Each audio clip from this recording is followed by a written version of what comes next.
Welcome to r/entitled people, where this entitled 16-year-old gets angry at his parents because they are spending more money on his 14-year-old autistic brother than on him. Now, the amazing thing about this first story is that the 16-year-old is actually posted on another subreddit, r/amIthebutthole, and he's wondering if he is in the wrong or right for demanding the same amount of money as his autistic younger brother is getting from his parents. It's pretty insane. Have a look at this. Am I the butthole for demanding my parents spend the same amount of money on me that they spend on my autistic brother every month? I am a 16-year-old boy, and I've got an autistic brother who is 14 with lots of medical needs. We don't have a close relationship because of his behavior in general, and my parents, who both work high-paying jobs, have been focusing all their attention on him, which is sort of fine with me, by the way. But here's the problem. My parents were doing some calculating and looking at what they spent on my brother yearly, which was a lot,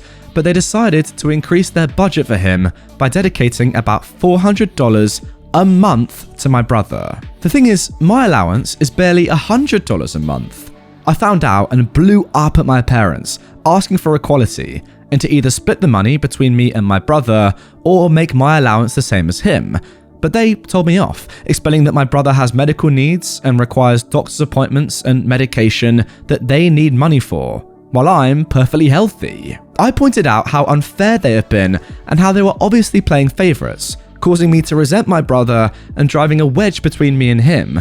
But their argument was that I shouldn't hate my brother since the money is going to medication and whatnot, and not clothes and toys. After further arguing, my dad called me an overprivileged, spoiled brat who had no right to demand anything from them, and that I should consider myself lucky I still get $100 allowance when I'm perfectly capable of working if I don't like it so much. I'm now indefinitely grounded for demanding to be treated equally to my brother and pointing out their favoritism. So guys, as you can see, although this was originally posted on r/amIthebutthole by this 16-year-old, that just isn't important. Take this post at face value and actually just think about what he's saying. He's annoyed that his autistic younger brother is getting more money for medication and his overall disability than he is getting when he is perfectly healthy. It's unbelievable. I'll be honest, I saw this post just browsing Reddit and I didn't care what subreddit it was posted in. I just had to tell you about it. I think it's insane that someone can be that selfish and that unaware. Yeah, he's only 16, but come on. At 16, you're still very aware of your surroundings and you have some common sense, surely. Come on. I mean, I'm not sure I did when I was that age, but still. You're 16 years old, pal. Your brother has autism. Obviously, there's going to be more money spent on him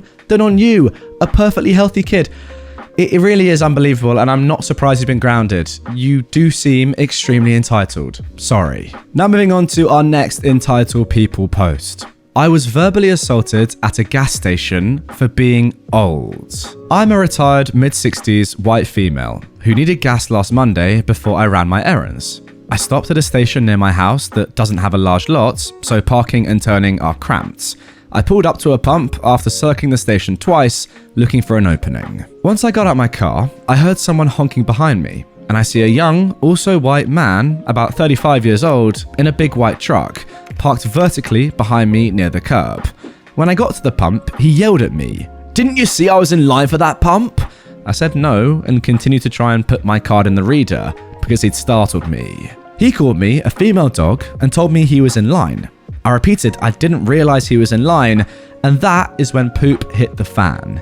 His next words were screaming, "You're too old to be out in public. You should be at home waiting to die, you effing butthole." The next 10 to 15 minutes, he never shut up about how old I was and what a freaking butthole I was.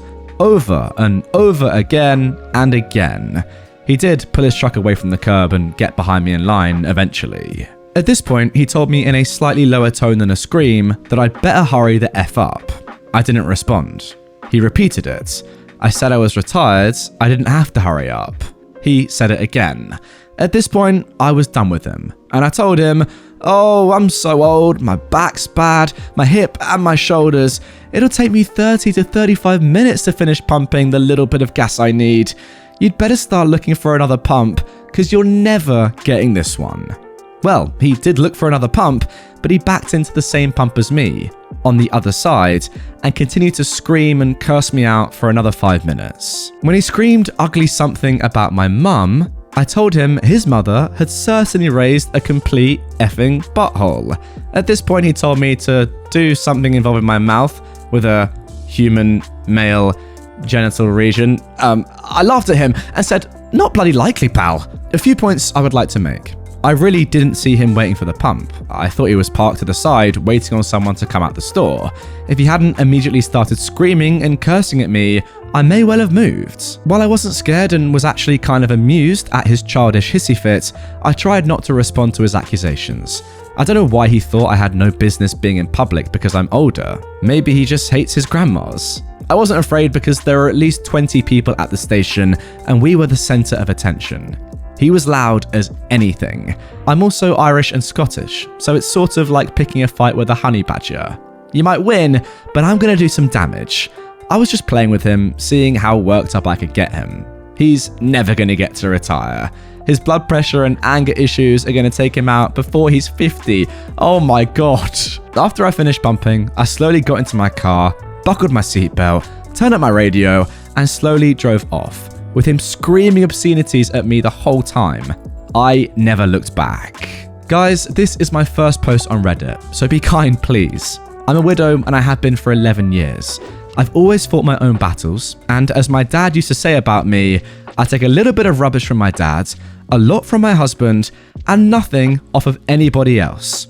That is how he raised me. Yo, shout out this grandma, by the way. What a badass. She just doesn't care. I love it. Getting abused by some random Donnie in public? She doesn't care at all. Go and screw yourself, pal. She's got all the time in the world. She's retired, doesn't have to rush anywhere, taking her time, chilling. Scream at me all you want, pal. I don't care. Unbelievable. As for this bloke, abusing random old ladies in public because of their age. Pretty good, mate. You keep doing that. What a good human you seem to be. Now for our next post. Thanksgiving guests brought to-go containers, put them next to their plates at the table, and casually filled them up throughout the meal while acting like it was perfectly normal. Oh my god, what a title. My boyfriend's cousin brought her mother, her boyfriend, and his 2 kids in their late 20s over for Thanksgiving. We've celebrated a few holidays with them at the cousin's house over the last few years, but our conversations have always been strictly small talk. We don't really know them well, but they seem like nice people.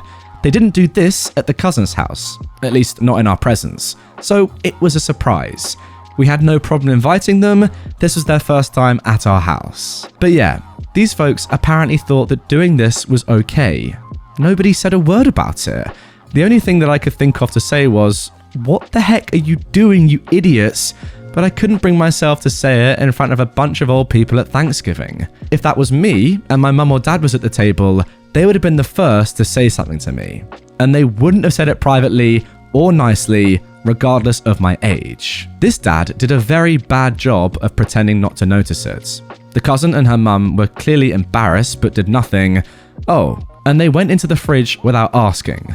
Again, these are basically acquaintances in someone's house for the first time. They got lots of side-eye from everyone at the table, but that was it. I was actually hoping that one of my boyfriend's aunties would tell them off. It would have been very entertaining. At first, I was mad at myself for not saying anything, but now I'm glad I didn't. We see these people twice a year for a couple of hours at the very most. We still had plenty of food, and I would have given them what they took anyway. The old folks really enjoy getting together again, and I'm glad I didn't ruin it. They're never setting foot in this house again though, obviously. Oh, and here we go, a little update as well from OP. Just had a call from the cousin. One of my boyfriend's aunties let the 2 entitled twits have it on the way home.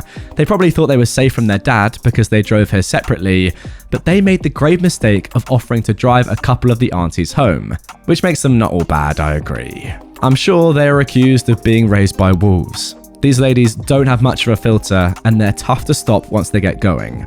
The cousin is a normal person, so of course she apologized and agreed that the dad should have spoken up. I didn't ask why he didn't.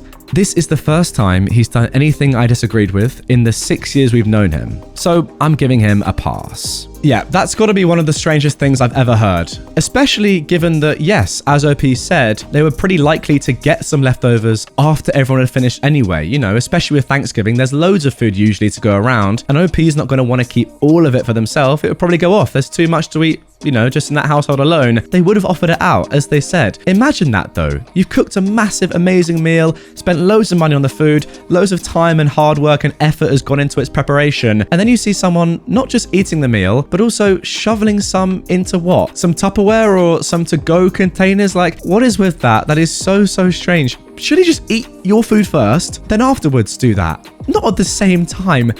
What absolute savages. And now for our final post of today's r/entitled people episode. Aunt wants me to work for free. I am skilled at genealogy and research. Because of this, I've helped attorneys and funeral homes help track down next of kin when people have passed. I've also helped people find their birth families.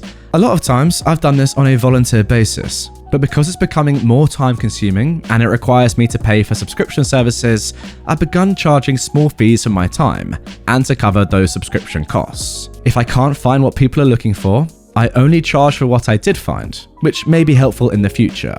Again, I keep costs low. A couple of weeks ago, my aunt asked me to help find a long lost cousin. I told her no problem, but it would be $60, which she complained about. She then said that she would do it herself, then asked me how I do it. I told her about the websites I use, and she complained they would all charge her to sign up. And she then asked me for my login info. I told her no, that's part of the reason I charge. It's not free for me to do this, and it also uses my time and skill set knowing how to properly utilize family trees and other records. She's still mad about it and complaining to any family member that will listen and calling me a big snoop. Yeah, I do snoop, but she wants to benefit for free from my snooping skills. I mean, come on, lady, how hypocritical is that? First of all, you're asking this person to do some work for you. That's completely fine. Then you want it for free. Not as fine. Then, when they say no, you start trashing on the work that you wanted them to do for you in the first place, calling it snooping when you asked them to do that. I don't understand that. Just because you can now not have something doesn't mean you have to start abusing it. That makes no sense, and if anything, it's just quite funny. I mean, whatever you do, OP, please do not end up doing this for free, please. Yes, the subscriptions cost money and stuff, and I get that you charge for that, but realistically, it's the skills that are the things that you're really charging for. And to be honest, $60 is not a lot of money for what you're doing. If you think about the benefit of what your aunt could get for this, $60 is really just a little bit of change. She really should be paying that. Anyway, guys, that is going to do it for this episode of r/entitled people. Really hope you have enjoyed it. If you did and you want to see more from this subreddit straight away, check out this video on screen. You guys seem to be really enjoying it right now, and it's getting a lot of views per day. So yeah, if you haven't checked it out already, go and watch it. If you're new to the channel, hit this button as well. Subscribe, turn notifications on. It will make me happy and it will make me feel amazing. So thank you. And I will see you guys all tomorrow for a brand new Reddit video.